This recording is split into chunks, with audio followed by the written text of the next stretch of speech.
Life is weird. Super weird. So, what did we decide to do with our fascination for the strange and unusual? We made a podcast about it. This is Weirdify. Now, let's get weird. We're back. Back. Again. Back again. Again. The weirdest fort. Because we're short. Yeah. We are short. I just got really teary-eyed for some reason. I think it was because I had to yawn, but I didn't. I just swallowed it. Do you ever do that? Where you have to yawn and sometimes you just kind of suck it back down to whatever depths it came from? Yeah, okay. The depths of my somewhere. The depths of my somewhere. I was trying to think of something that rhymed with short. Sport? And wow. Court? No, I was like, Lord, bored. And then I was like, oh, cohort. It's my cohort. Oh, we're short cohorts in the Weird-A fort. And we don't play sports. But I can make a tort. Oh. Court. I like drinking port. Flort. You do not. I do. Oh, port wine. Okay. Yes. For some reason, my mind was going to a porter beer. No. It's like a beer shake. Port wine. I was like, that's a lie. I don't like any beer. That's not a lie. That was a very true statement. I don't like any beer. Yeah, that was a very true. I like a porter. And I'm sure I would like a port. I've been enjoying my because you're short share of wine lately. Probably. That's okay. Definitely not because I'm tall. I like that you're branching and you're trying Are you trying new wines or just diving more into the wines you like? No, because I feel like I've pretty much only drank white for the most part. And you're big on Moscatos, right? And but Rieslings. Less so now. You like more of a dry wine, not so much a sweet wine. It's really shifted from one side to the other. So I remember earlier when I was like, I don't know why I'm getting so emotional. Now I have a reason. I'm so proud. Yeah. Happy New Year, everyone. Happy New Year. Should all acquaintance be forgot. Welcome to 2022. Happy 2022. Ooh. And may all your wildest dreams come true. I was hoping you were going to do that. Any resolutions or things that you just want to happen, I just hope they do for you. Same. I don't have any resolutions. I always set resolutions, but I don't like to call them resolutions anymore. I just I went in, and this is a new thing for me. We just spent an hour talking about it when we were eating dinner. But that's okay. It's not resolutions for me anymore. It's just setting intention. It's what are the intentions that I would like this year to... what do I want to go into this year with? Yeah. What do I want to gain for myself from this year? What do I want to come out of this year? And how can I get there? Honestly, that's another important piece. Yeah. But, just kind of taking them. I feel like the whole year is a good time to set up, new intentions for yourself or, quote-unquote resolutions if you want. It's not just the first of the year. But, yeah, new year, absolutely. Fresh start. I feel like it's going to be a good one. I agree. I'm excited for... where this year is going to take me. Yep, we turned dirty 30. Yes, and we're going to go somewhere very fun this year because I get cheap hotels now, so we're going to go somewhere very fun. That's the goal. So maybe we'll take you along with us. But that's the only thing on my to-do list is have a raging dirty 30. Raging being the operative word. Yeah, yes. I don't know. Mine's to join you on your... raging Indeed. Dirty 30. Indeed. But that's months and months and months away. It is many months away. Many and months. That is okay. And that is all I'll say. Bye-bye. Bye-bye. Oh, man. The rhyming's continuing. It is continuing. All the time. Yeah. We'll stop it now. We don't have to be Cat in the Hat. We can't. New year. Who knows what we're going to do in 2022. We can do whatever we want. We can do whatever we want. I was listening to Aaron Carter on the way here, and I was also listening to Eminem. I'm a big Eminem fan. I don't know if you knew this about me, but I really enjoy Eminem. I can't even tell you the last time I listened to Eminem, but when I'm listening to Eminem, I'm like, why don't I listen to Eminem more? I love it. Yeah, I am a very big fan. I'm not a huge, like, really intense rap person. Like, it's nothing against it. I think it's a beautiful form of art, but it's not my... There's something different, though. It's not... Yeah, there's something different about Eminem. Yeah. I think it's because he's so clear and concise and his words are so poetic. Well, and there's plenty of other ones like that. I mean, his, like, the person that found him was, like, Dr. Dre, so... Anyway. Yeah. I was doing a Y2K throwback, and so, like, Eminem was on there, and Aaron Carter, and Hilary Duff, and... my gosh. Like Britney Spears, like the Oops, I Did It Again album. Yeah. That's a good time. I was having a moment. I was like, it's only appropriate that I turned 30 this year, and I'm just like reminiscing on like all the things. I was listening to Spotify. Sometimes I think Weirdify when I think Spotify. I know, there's a lot of if-Is. Like all the time. I was listening to Spotify and they had, you know how they make their own like playlists for you? Oh, like your Wrapped or whatever? Yes, that, but like they'll have like playlists based off of like, they'll group them together. Like I just found these last week actually. I think I know what you're talking about. Yeah, wow. It like puts together songs that are like each other and like their own playlists that are like each other. Yeah, exactly. So yeah, I have multiple art, and Alex listens to my Spotify sometimes. So then there's like definitely a playlist that's like not me. That's all of Alex's artists. Anyways, mine today was your favorite Ariana Grande and Taylor Swift and Lizzo and the Jonas Brothers, and I was like, wow, Spotify, you really know who I am. And I had like Demi Lovato, and I was like, this is the shit. Yeah, this is what I want. Yeah, you'll be very happy to know that when I found those little like custom playlist things last week, they made me a country one because I've been really into. Wow. Well, I mean, granted, I've been listening like to basically nothing but Dan and Shay for months because I've just been obsessed. Yeah. But then obviously like once that playlist of like all the Dan and Shay stuff is done, then it plays stuff that's like other country artists that I've not really heard of or haven't heard in a long time. And then it just goes through all these different channels. And so then it was like, country you'll love. And I was like, all right, you're right, Spotify. I do love it. You know what?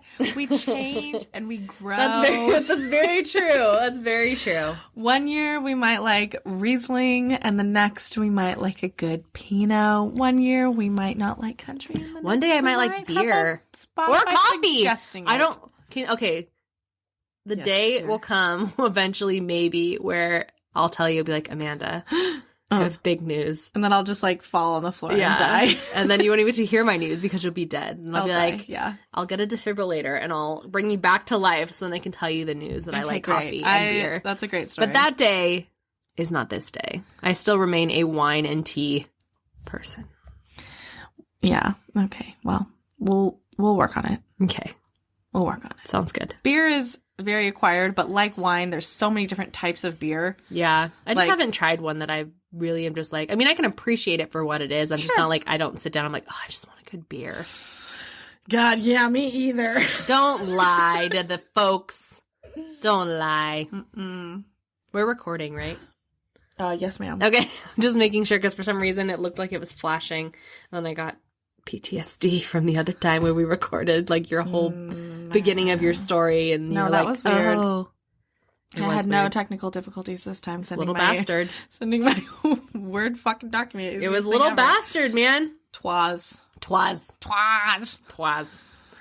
Do you want, it's a new year. Yes, dear. Do you want to tell the folks, the Weird-A folks, the Weird-A-Philes, what we're covering this week? I think I can manage that. Happy New Year. Let's do something different. Let's shake it up. Let's keep it spicy. I love that. So, today we are going to be talking about weird art.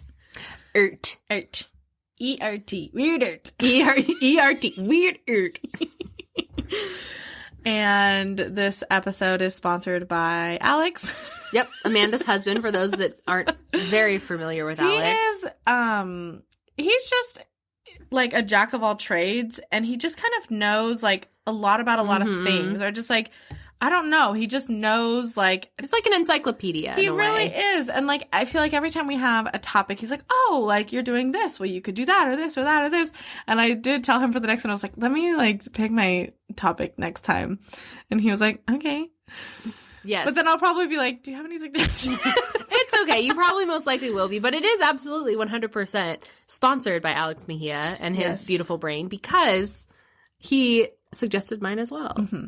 So thank you, Alex. So both of our topics are from him. She doesn't know what I'm doing. I don't know what she's doing. As per usual. But Alex knows what both of us are doing. Yeah, so he's over there like, I'm so excited for this episode. Yeah.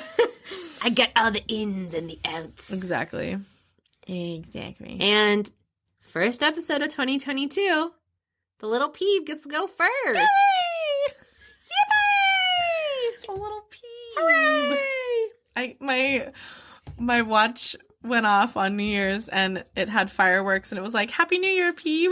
Oh, no way. Does it call you peeb? I changed my name to Peeb because, like, for some reason, I know there's a way, I just haven't bothered to figure it out. But when somebody tries to airdrop to me, it still just says iPhone. And I, like, was trying to figure out how to change my name so that it would say my name when somebody's trying to airdrop something to me. Because I was on the employee shuttle and somebody was airdropping something to me. And there was, like, 3 iPhones. And I was like, well, just try the first one because our phones are really close. And it was, like, didn't pop up. And she's like, well, somebody got that picture. So yeah, I was like messing around with the settings like a couple months ago, and I was like, "Oh, I don't really need to be Amanda. I'll be Peeb Mejia." That is the best thing I've ever heard. Happy New Year, Peeb. I'm like, wow. I know, because I used to call her. Personal. For those who don't know, I used to call her Peebs, and I dropped the S because I think at one point I was referring to you as like a little peeb-tato. Like a Peeb's potato. It's been an ongoing nickname that has had very many variations. Yeah, I've called you. I only ever call you Amanda when I'm trying to get like your attention. If you usually don't hear me the first time. My dad started calling me like Pumpkin or Punky Bear, and then that got shortened to PB. I think Izzy called me that or something. Yeah. And then it was shortened to Peebs, and then now she calls me Peeb. Or Little Peeb. And it's just like... But it suits you. Like, you're so small. Peeby, like, whenever I talk to Nate, like, anytime on the phone, hi, Peeby! Yeah, and I know your dad's like, Punky Bear! Like, it's all one and the same. It all is the same thing. Yeah, you look it up, all of them, and there's a picture of Amanda's lovely face in the dictionary. Just right it's there. Not peep. It's not like the marshmallow. No, not a peep. It's with the B. Yeah, it's with the B. Bravo. B. Can you say the whole alphabet? Yes. You don't have to do it now. Unless you want to. I mean, it would probably... I want to see it after, though. Okay. I haven't done it in a while, but yes, I have that memorized. I thought I was going to have to memorize it for flight attendant training, because some airlines make you, but it doesn't really seem... It's definitely necessary for a pilot, for sure, because you're communicating and these words are there so that there's no error in what you're saying. Mm-hmm. But I don't communicate with the tower. I am like... Welcome to flight da-da-da-da-da. Please fasten your seatbelts. Have you done the little, like, welcome speech yet? Welcome speech? Yeah, like the little, if you could, like, give your attention to the front of the plane. It was like your flight attendants will be performing the safety features of this aircraft. It depends. So the aircrafts that we fly only have 2 flight attendants. And so if you're in the back of the plane, which is considered the aft, you're the aft flight attendant, you give that announcement. And then the forward flight attendant does the demonstration, and I have only flown aft once. Every other time I have flown forward. So most of the time I'm doing the demonstration, like buckling the seatbelt and pulling it, like whatever, and like and pretending to blow in the tube. Yeah, I've only done the actual announcement once, which is fine because it's really long. And it's one of those things where, of course, like the more you say, it's just going to kind of like flow off the tongue a little better. But I stumbled over a few words and I was like not trying to rush through it or anything, but it's just like, it's a lot of words to say. But yes, I've done both. And like the exits, we have 4. Oh my God, stop. I can't with you. It's been a good time. Yeah. Anyways, shall we do the thing? You can do the thing because you're starting. Oh, yeah. But yeah, do the thing. Okay. Oh, this is from my dad. Oh. It's black tourmaline in quartz. That's cool. Yeah. And he was like, hey, I found this black tourmaline in quartz. And it looks like it's leaking ink. It looks so cool. Yeah. So cool. And I was like, that's really cool. He's like, so you can have good vibes. Dad, I love you. My mom got me, like, it's basically this shape, but it's like all tourmaline for Christmas as one of my little gifts. Black? It's black. And then it's supposed to be good for, like, communication and stuff. And that's, like, one thing she really wants to, like, work on with us is, like, opening, like, this channel of, like, open communication. And so she was like, I got you this chunk of tourmaline. And then she's like, I thought I could help, like, communication and new beginnings and all this stuff. And I was like, that's nice. Barf, Mom. In a good way. In a good way, barf. Okay, thank you, Deborah, for the black tourmaline. Yeah. Good barf. Good barf. Okay. Good barf. All right. Are we ready to actually do Absolutely. this? I'm so excited. I'm going to take a sip. Me too. And where'd that come from? Oh, I just got a new one. Oh, I was like, Amanda just pulled like a freaking beer and a cozy just out of her like butt or something. I just keep one handy. Pretty you much. You never know when you're really going to need a butt beer. Wow. No, I'm very excited. This is a topic that I was very excited. I'm very excited too. Ready? Yep. Okay. Have you heard of the Moai statues on Easter Island? The ones with they're like big heads? Yeah, like the gray stone ones with, yes. I'm going to tell you all about them. Awesome! Okay. Easter Island is an extremely isolated island located over 2,000 miles off the coast of Chile and known for its giant statues called Moai. They are anywhere from 13 to 33 feet high or 4 to 10 meters, and they weigh in between 14 and 82 tons. Oh my God. Isn't that the thing from Night at the Museum where it's like, dum dum, give me gum gum? Probably. Oh, have you not seen that movie? No, I have. I just haven't seen it in a long time. Oh, okay, I think it's an Easter Island head. There is a head at a museum in Britain. Oh. So. Is it loud? Is it allowed? I was just thinking that they were going to stir up some stuff because isn't some stuff supposed to happen with those? Like, okay, well, let me just tell you about it. You just tell you about it. I'm only like a sentence in. Okay, so they're between 14 and 82 tons or 13,000 to 74,000 kilos. And just in case it's been a while since you've taken a math class, a ton is about 2,200 pounds. So 82-ton moai would weigh in at about 164,000 pounds. Oh my gosh. Or Alex did the math. Why is it not on here? I think it was like 67 Priuses.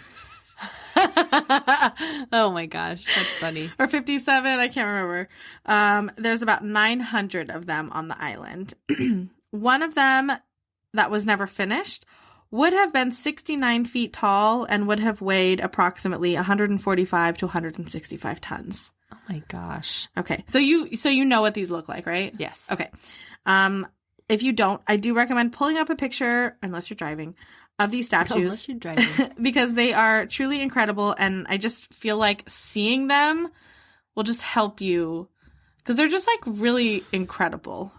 Now, there's a whole nother vein to this topic that's all about the island and the islanders known as Rapa Nui people and their rich history that I will just like really touch on. But for the topic of weird art, I will mostly be talking about the statues and their history. Okay. All right.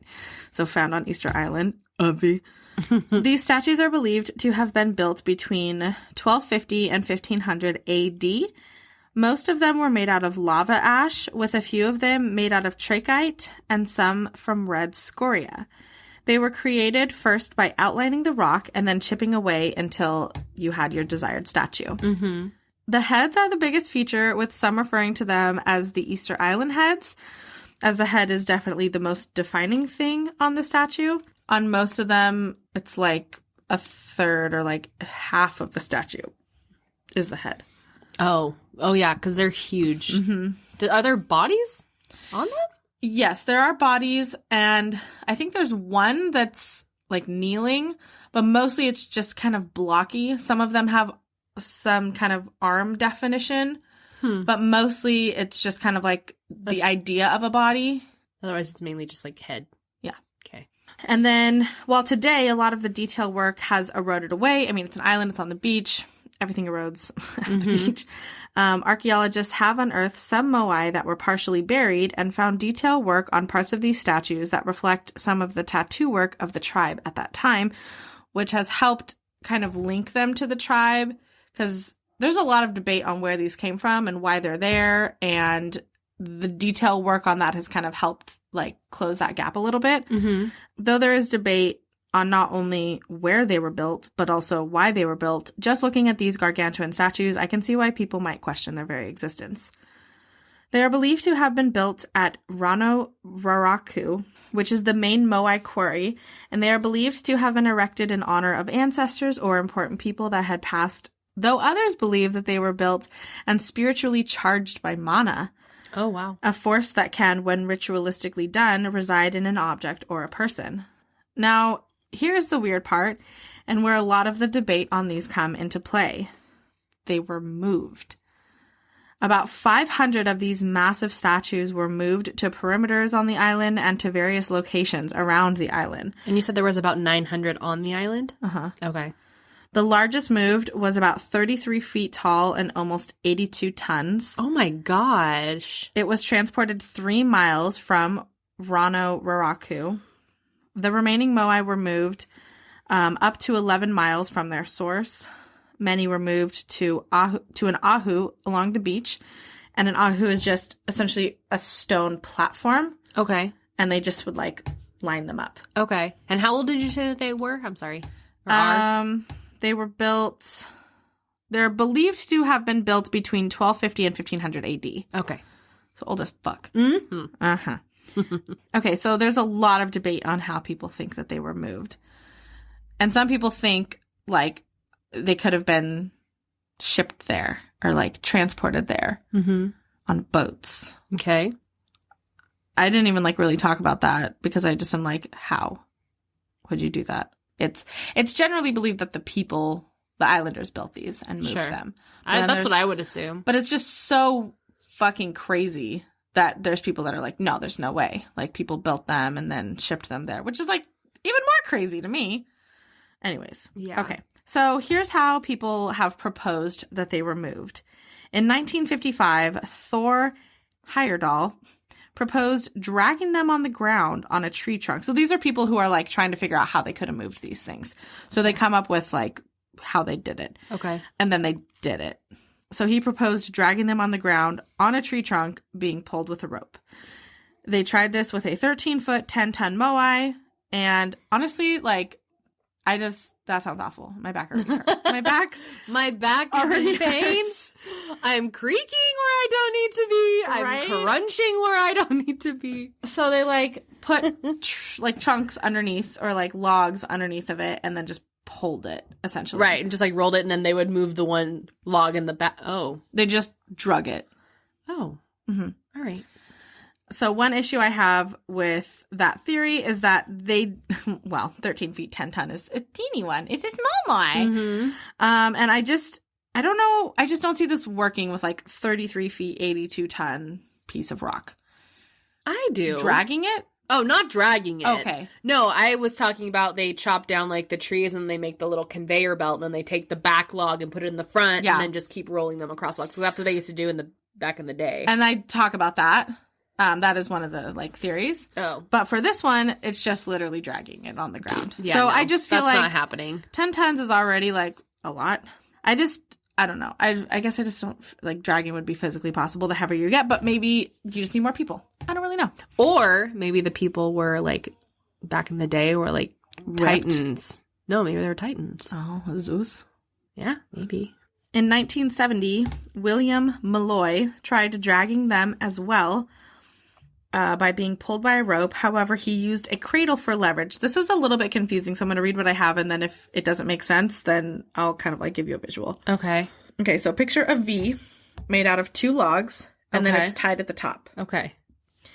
And then the rope came off of the top of the V and would attach to the moai and like to this cradle. And then they would place the cradle away from them.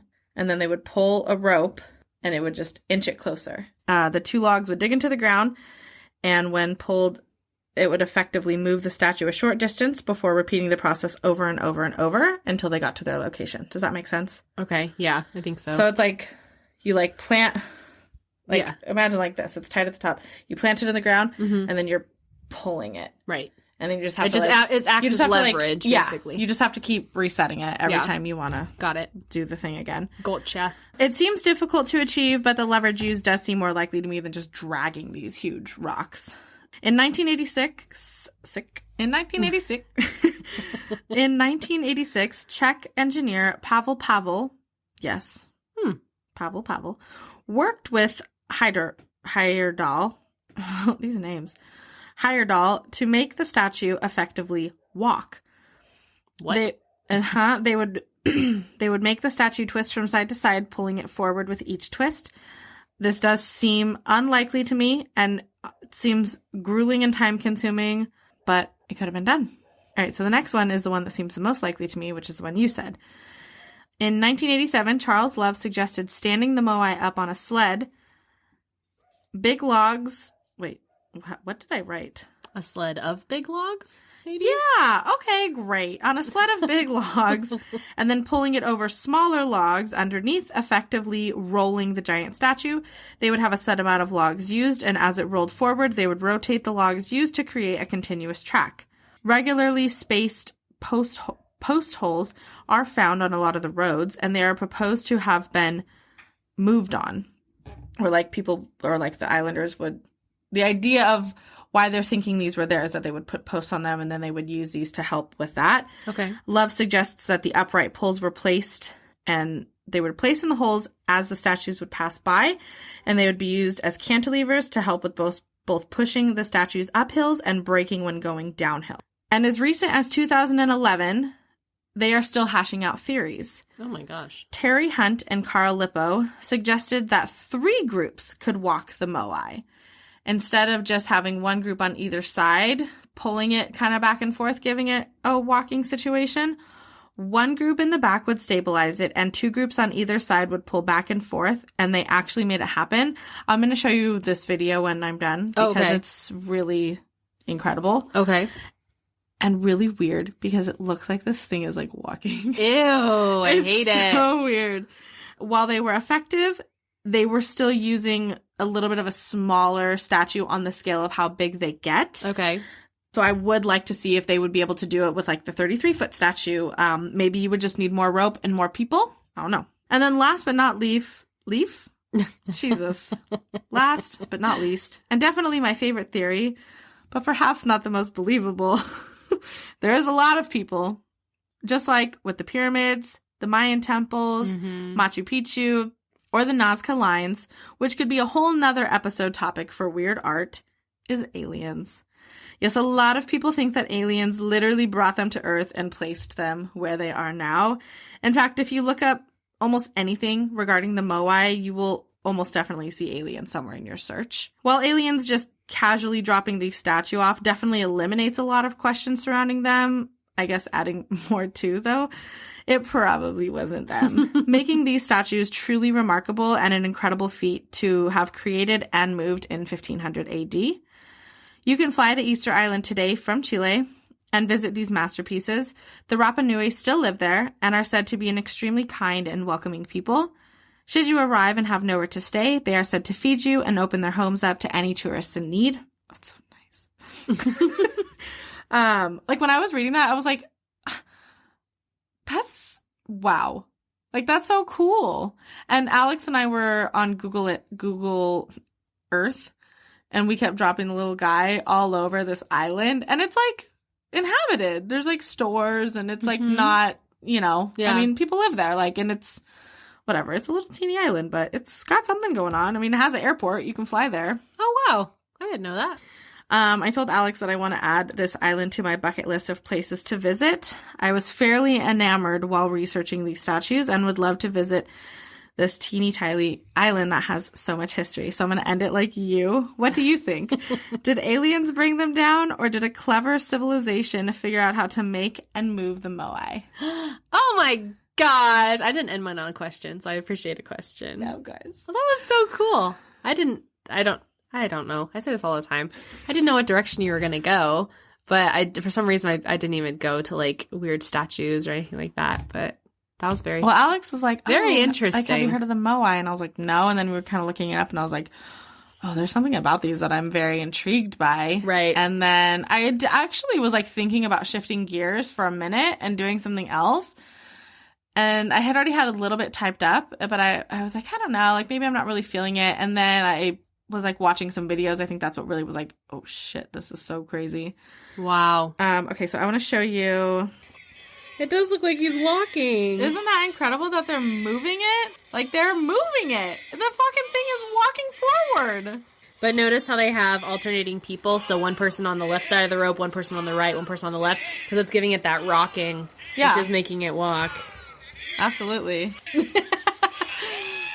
Yeah. Anyways, I just think that's so incredible. And I love that in 2011, people are still like, how cool. Let's move these things. He's cute. I like him. He's like, what's up? I'm coming.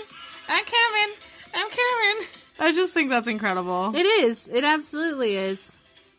So, I mean, again, you can see, like, it's probably double the size of one of those guys, so it's maybe 13 feet. Yeah. So I would definitely be curious to see, like, a bigger one. You know, like, yeah. Do you just need longer ropes? Do you just need a couple more people? Yeah. Is it even possible? Because they moved some big, huge freaking statues. Yeah, that's a baby one, you said. I mean, yeah. So.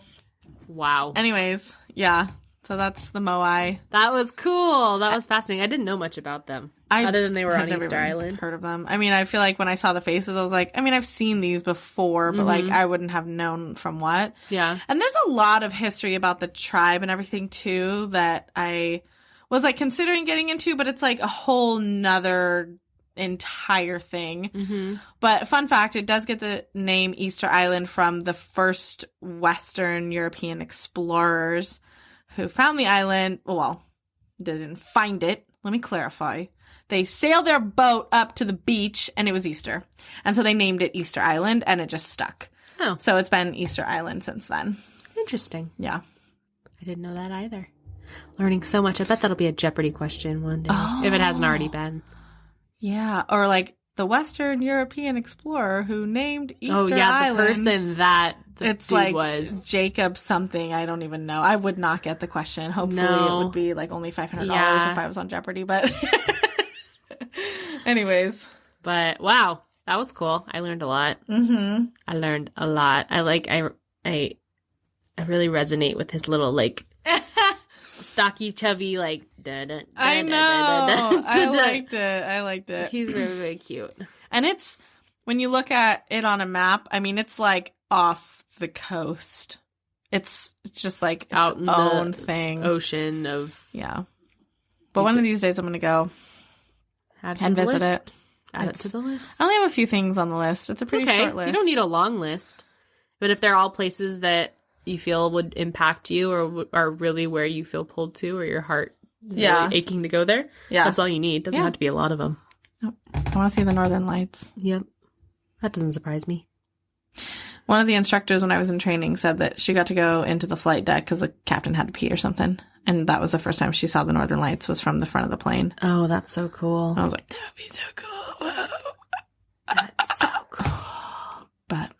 Wow. I want to stay in one of those igloos in Iceland. Or, Iceland. Ooh, chilly bird. Chilly bird. I don't do well in cold, but I would make do to stay in an igloo. Oh. And look at it now at night. You mean an udder? No. Seal? I thought you said an udder. No, I was like, it's called an igloo. It's called an igloo. No, I don't think otters can survive in... No, I meant seal when I said otter. Yeah, a seal. Both cute little aminals from the sea. Yeah, well, unless it's like a leopard seal. Have you seen a leopard seal? Yeah, the scary-ass ones that scary. like eat penguins? Yeah. No. Absolutely not. Mm-mm. Absolutely not. How about an elephant seal? Oh, I've seen elephant seals. Yeah. On the... I forgot what part it is. They're literally... Okay, so I want to go to Hearst Castle with you. Oh, I think okay. you would love it. I've been. You've been to Hearst Castle? Uh-huh. Oh, I didn't know you've been there. I went with Alex, and we saw the elephant seals. Oh, okay. Well, then there we go. Oh, you did tell me this. When you went up north, right? When you did your like road trip? Okay. I think we did that for our 1-year anniversary. Oh, okay. We had dinner at the Madonna Inn, and we went to Hearst Castle. You did tell me this. And we saw the seals, the elephant seals. They're huge. They're very stinky. And you know what? Stinky. All seals are stinky. I love that I've seen where they live on the coast of California. But now, like, the next few times that we've drawn up there, he's like, let's go see the elephant seals. And I'm like, okay. I love them. Their little mouth looks like a nipple. They're so smelly. Have you seen them fight? Like, videos of the males fighting? They just, like, throw themselves at each other and just slap themselves until they bleed? When I've been there, and they've been bleeding. And I'm like, sad. Alex, I don't want to be here. It stinks, and there's elephant seal blood. And he's like, oh, but are they so cool? And but I'm there's like, a time where you go when they have all their little pups. They're not cool. Like, it's very cool that you can just drive somewhere and see all these elephant seals. Yeah. But it's very smelly. I just like that it's literally down the mountain from Hearst Castle. Like, you can see it from, like, the main lookout point where you can see all the but I would seals. love to go to Hearst Castle with you. Yeah. Regardless. Because we did, like, the one room, or, like, there's like, one tour, but there's a ton of tours that you can do.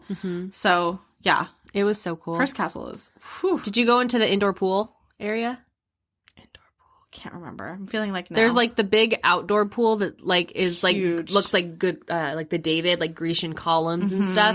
And then there's this indoor pool that Randolph Hearst, or something, William Randolph Hearst, I remembered, had made specifically, and it's all mosaic tiles on the ceiling, on the walls, and then on the base and sides of the pool. Oh, wow. But basically, it's like the night sky with stars on the bottom, so it's like you're diving into the night sky, and then you look up and it's mosaic of the ocean with all the creatures in it. So it's like flipped because you're diving into the sky and looking up at the ocean. And that's cool. It's just, I would love to go. I've wanted to go back for quite a while, but yeah. Okay, so if you'll recall, in my last episode, I talked about how I haven't really covered anything quote-unquote perverted in quite a while, right? I do, yes. Okay, so I'm now going into that. I would not say that this is perverted per se, but I do. I went back down that vein. Of course you did. Okay. Okay. So. And Alex gave you the suggestion? Alex gave me the suggestion. Wow. Well, he gave me 2 suggestions. One I kind of took and ran with, and well, all of it I took and ran with. And yeah, you'll see. Okay. Let me find my notes. All right, so I have watched a family friend be able to create immaculate and incredibly detailed sculptures of elk from basic rough stumps of scrap wood.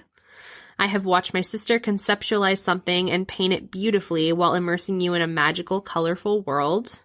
The types of mediums one can use is only limited to their own imagination, and some people really choose to think outside the box, literally, or, in this case, within the box.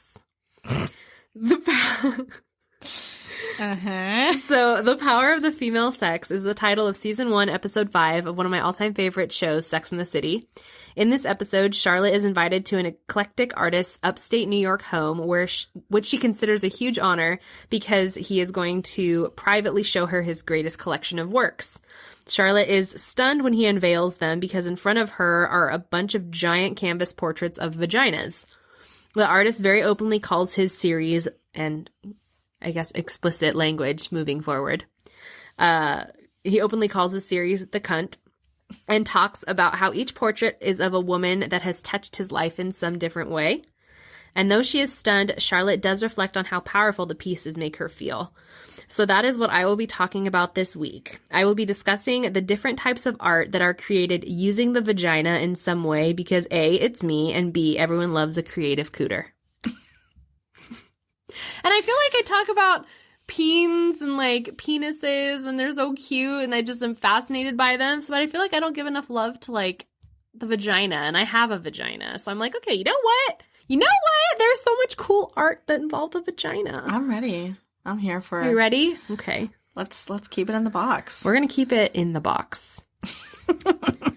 All right, so the first one. Okay, so you're going to talk about like multiple artists? Yeah, so this is going to be a grab bag of like kind of our favorite little grab bag of a bunch of different stuff under the same topic. So excited. Okay, so the first one is what Alex sent me to cover. And this art style is one that I had never seen of or heard of before. And I was honestly fascinated and found myself patiently waiting until the end result. So he had sent me the link to a video of this actual performance art being done. And I was just like enthralled in watching it.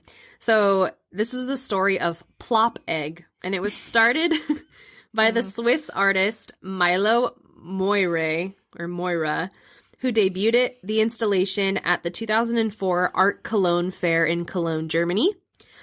This piece mixed both the art of painting with the art of performance art. Okay. And on a windy day, Milo Moira made her way to the steps of the Koellen Messe, which is a fair and exhibition hall located in Cologne, Germany. Here she placed a plastic drop cloth with a large white canvas on top and then set up 2 parallel platforms on top of that.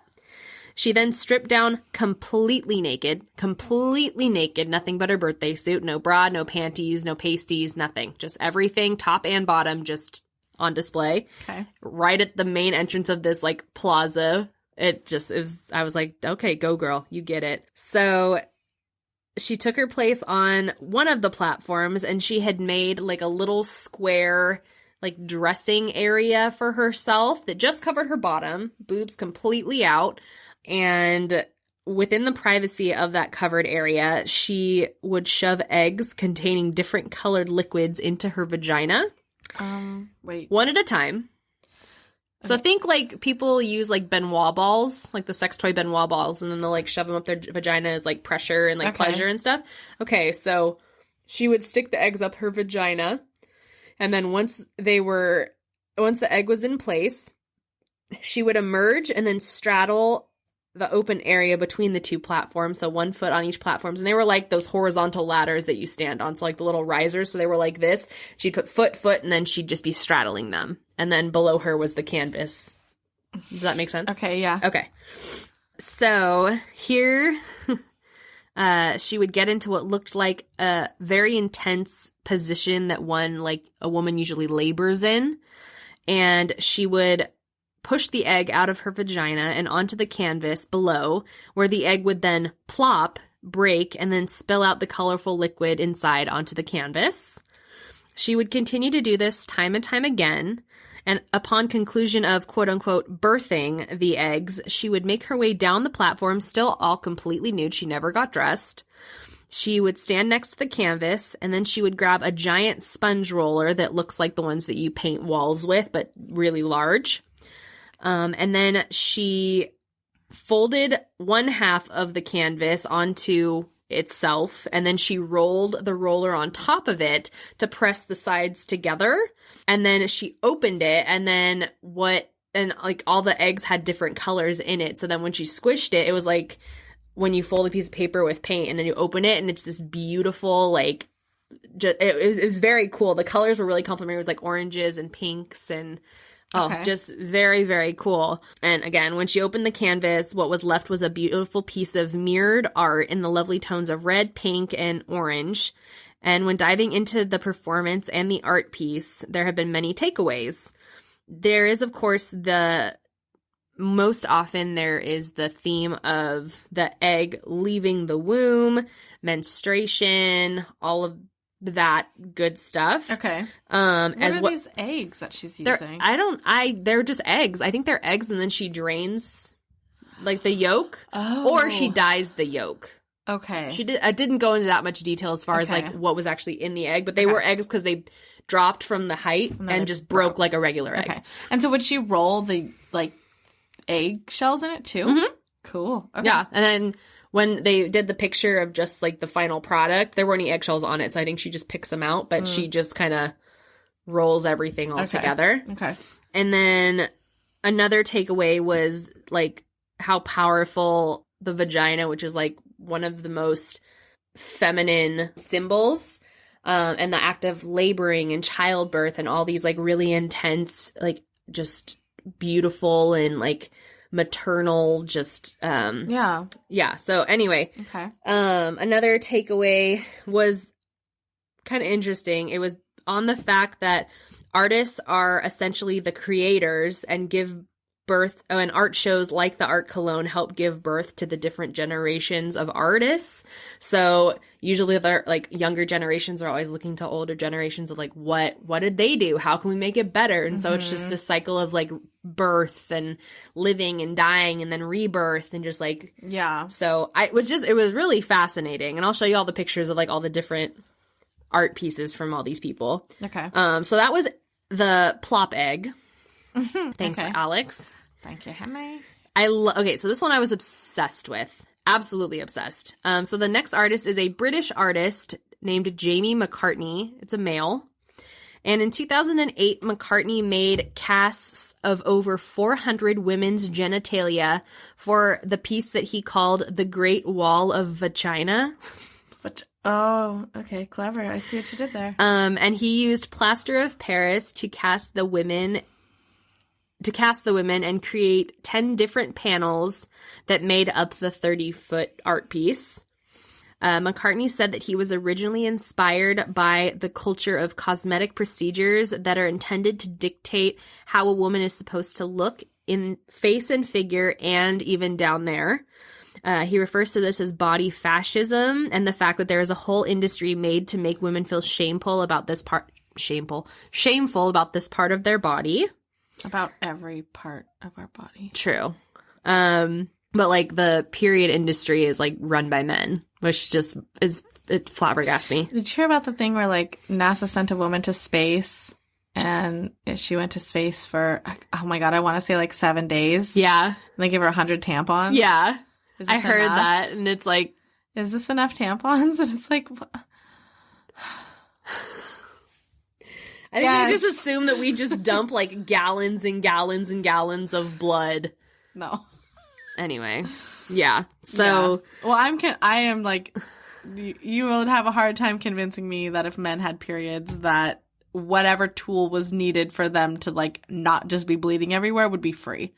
Oh, probably. I mean, that is like, I really believe that. Probably. If it was the equivalent of tampons and pads, it would just be free. They would be like, instead of us having to pay for them in bathrooms, they would just be free in bathrooms.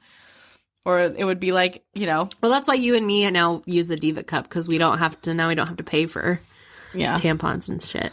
I know. It's like $30 every like few years, which is pretty nice. I mean, if you think about how many times you use like, yeah, anyway. And you're not shoving, I mean, you're shoving something up there, but it's like always sanitary. You don't have to worry about like what's within the fibers and it's just nasty. No, sometimes ripping those things out, it hurts like a motherfucker. The tampons? Yeah, like if you put it in, you're like almost done or like whatever. Yeah, and it's a little like, too dry. Ah! Yeah. And I've heard of people getting lacerations from tampons. So back to Mr. McCartney. Mm-hmm.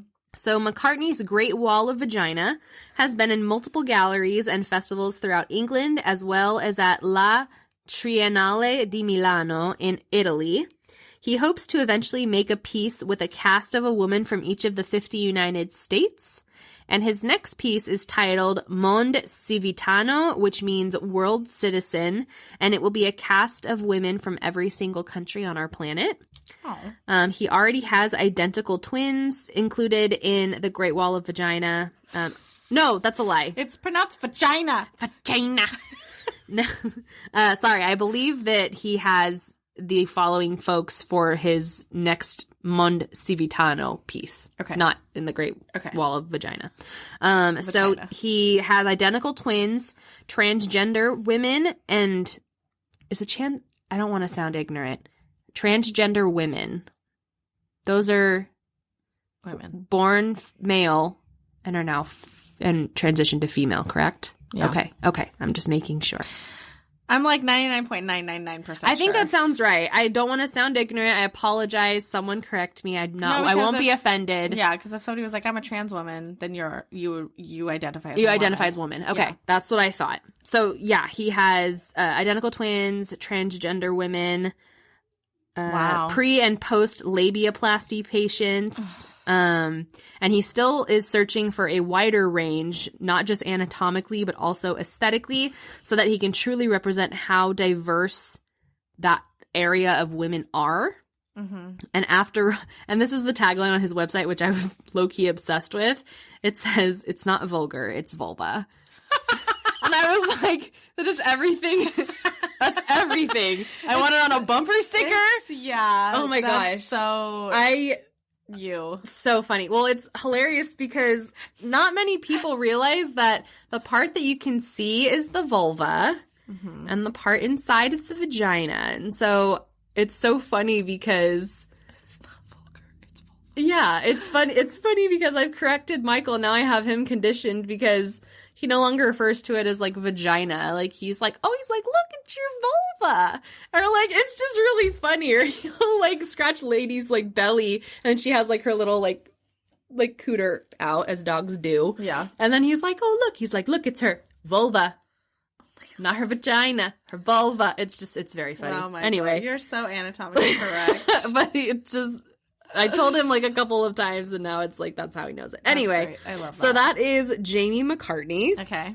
The third artist is Hannah Mogbell, and she paints portraits of women's vulva. Hannah began the first piece in this series in what was her name? Mogbell? Hannah Mogbell? Yeah. Okay. She began the first piece in this series in 2007 and titled it Don't Be a Pussy. And she chose this title because over the years, pussy has become such a derogatory term and is most often used to describe someone weak or cowardly. Yeah, and why? Please Exactly. tell me. Yeah. She says that she fights for the fact that pussy is in fact it's strong, brave, we bleed, we give life, it preserves, like it's so much more. Yes, it's so much more. And like you could flick a nutsack and they're like, oh my God! Exactly. Like, weak. Exactly. I'm sorry, but weak. I know. Don't tell me quote the late, you have big balls. That Yeah. means nothing. I could still flick them and you'll be buckled down to your knees. Absolutely. Like, To quote the late and always great Betty White, R.I.P. The late and always She was the one that said, why do they say that men are pussies? Pussies, or they should say men are balls because pussies take a beating or something like that. And it's just like, yes. It's capable of a lot. Yeah. So anyway, yeah. Well, and we're all only here because of pussy, so I get that it takes two to tango. These are really interesting. Wait till you see them. They're impeccable. All really of them happy. are amazing. Right now. Good. I'm so glad. I'm so happy. She talks about how she grew up in a very conservative household where purity and meekness were the highest virtues of women, and then sex outside of marriage was never talked about or even mentioned.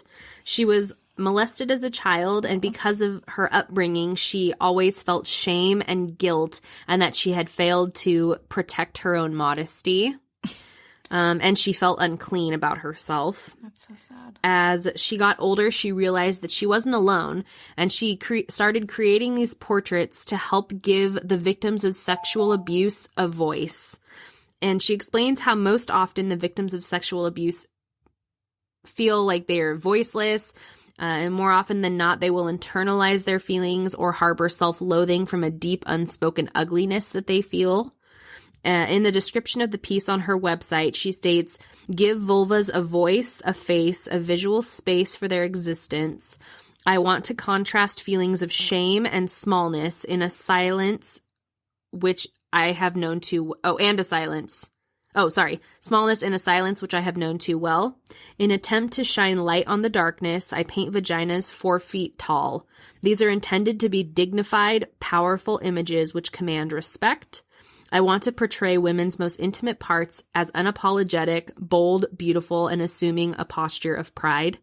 These are not ambiguous images disguised as flowers. They are real portraits of women at their most vulnerable, daring greatly." And that is Hannah Mogbell and her vulva portraits. Wow. Yeah, powerful. I love her. Powerful. I also forgot to tell you about Jamie McCartney. He does also have the same concept, but he's done penises as well. Oh, okay. For the same reason. For like there's all different sizes, circumcised, uncircumcised, all across the board. Mm-hmm. And so those are really cool too. And he did flaccid ones as well as erect ones. But anyway, so that was just also really fascinating. But yeah. Okay. So Hannah Mogbell, I like read that last night and I was like, holy mother of pearl. No, a couple nights ago. But yeah, it was, all of these were just like moving. And as I was telling my mom about them, like last night, I was like on my soapbox and I was like, oh my God, and this person and that person and this is what they do and all of this. And she's like, oh my God. Because my mom's a big artsy person or whatever. Yeah. And so she totally appreciated it. And then our fourth and final artist is 29-year-old Jasmine Alicia Carter. This one was also this concept was also a suggestion from Alex. So thank you, Alex. You truly came in clutch this week. You started it off and you're finishing it. I did. Oh, I didn't even try to do that. So Carter paints absolutely beautiful pieces entirely with her own period blood. She says that blood is organic, and like all organic things, it gives this sense of aliveness that conventional paint just can't give. Originally from Barcelona, Spain, she started painting with her menstrual blood in 2014. Her mom even has a painting of hers hanging up in her kitchen and is totally supportive. She wasn't at first. She thought it was a little different. Sure. But then she really came around and saw how it was changing other women's lives. And Carter says that although it may be far-fetched, she hopes that her honesty and openness will bring women back to themselves and the hopes that somehow it changes the world. So this was one topic I found absolutely fascinating. I told you I was bringing back that cooter power, and these artists create some of the most beautiful pussy pieces ever. You are welcome. Wow. Thank you, Haley. You're welcome. That was so pussy-tastic. Pussy-tastic! Jesus, Mary, and Joseph. Okay, let me show you. That was puss-tacular. Puss-tacular. Vulvacious. Oh, wow. Yeah, that was a time. I am thankful for Weirdify. So thankful. You would never have known. I would never have known. I would never have known so much if it wasn't for this podcast. That's very true. Every week it's just something that... Yeah, it really is.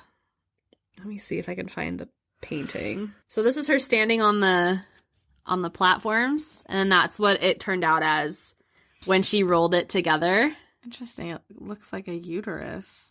Isn't that weird how that happened? Yeah. But she used all these very, like, you know, like reds and pinks and oranges and very, like, powerful colors. And so that was the first one. And then, apparently he did boobs too. Sweet. Oh, okay. So then he did one that was called The Spice of Life, which has all of them. I haven't seen this one, but it has boobs, dicks, cooters. Wow. And they're all just casts. Oh, they're casts? Yeah, so he literally takes mixes the plaster of Paris into more of like a liquid moldable state. And then it's like if you were to do like pregnant women do like belly casts. Same concept, but he's able to use it and like get all in like all the folds and all the creases and really show the detail. So incredible. Isn't that amazing?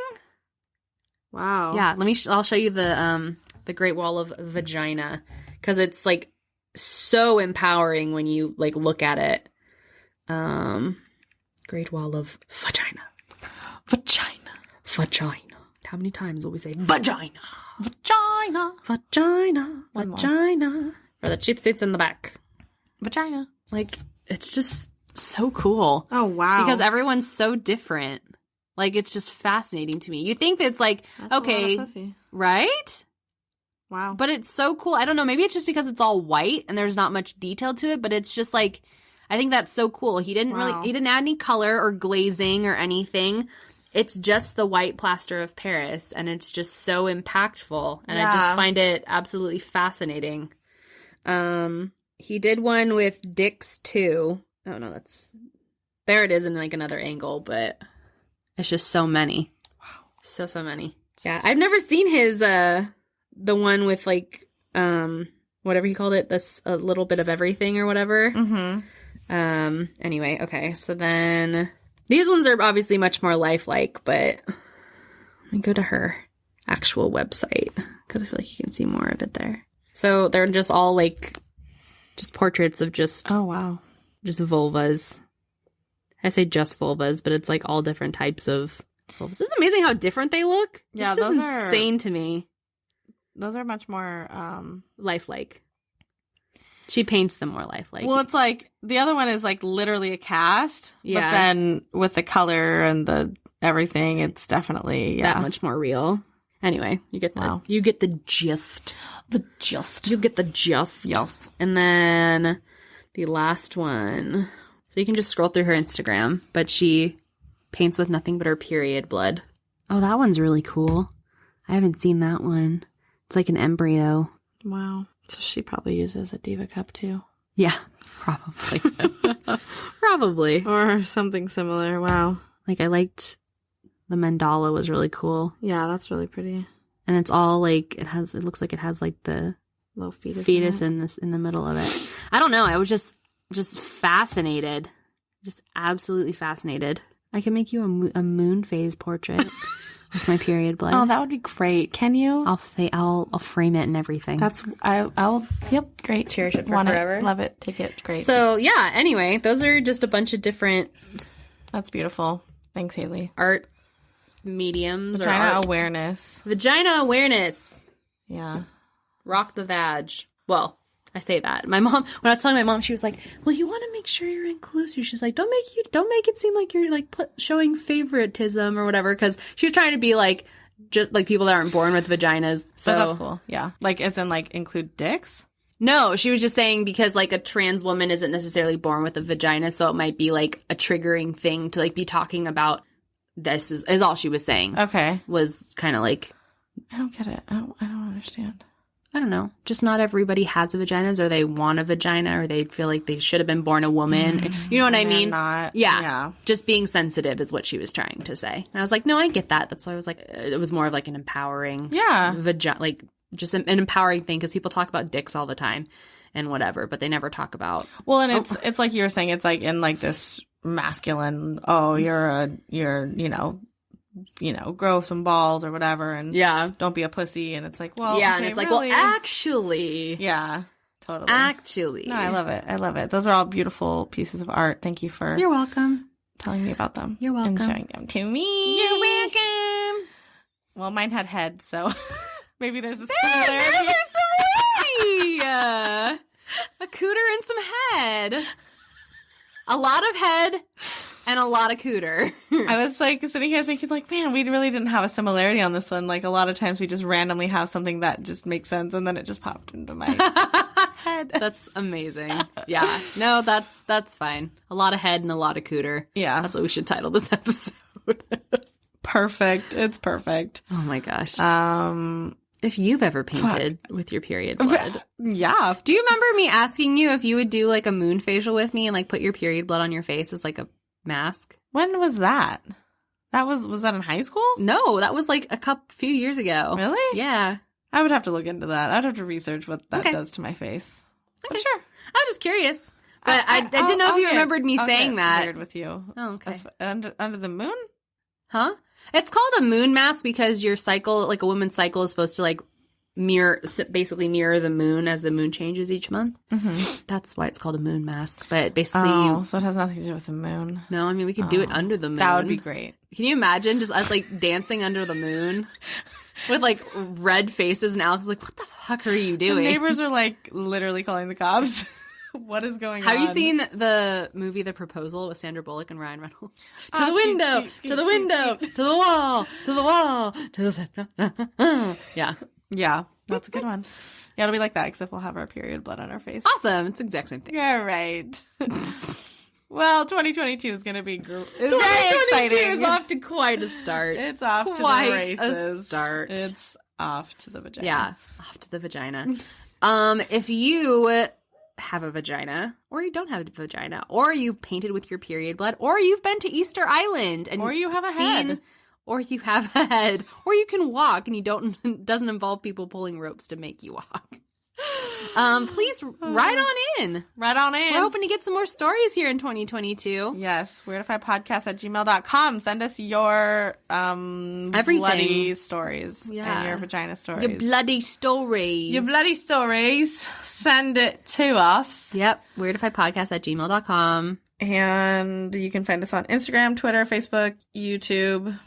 I think that's it, right? All at Weirdify Podcast. And you can check out what's happening. That's the podcast at weirdifypodcast.com. So much Weirdify podcasting happening. We're so happy to be back with you, and we hope that everyone continues to have a wonderful 2022. It's Yes. off to a wonderful start. It is. I heard that Betty White, she died on New Year's Eve, right? Mm-hmm. So close. And somebody was like, no, she just said that she wasn't going to let everybody hate 2022. Oh. Or give them a reason to.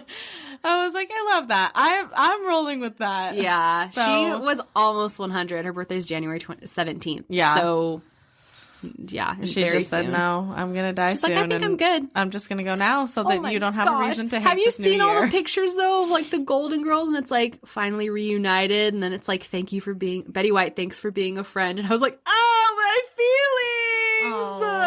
Oh, no, I have feel not. it in my toes. That's cute. Yeah, it was That's very cute. very She was the touching. last one. The last Golden Girl. Yeah, well, she would be. Yeah, she would. I figured she was going to outlive us all, really. I really did, She was going to be like, her and the Queen of like, England. she's 257 and I'm dying. Yeah, exactly. And we're like not even 30. Awesome. Love that for us. Yeah, love that. Otherwise, in the meantime, Until I meet Betty White.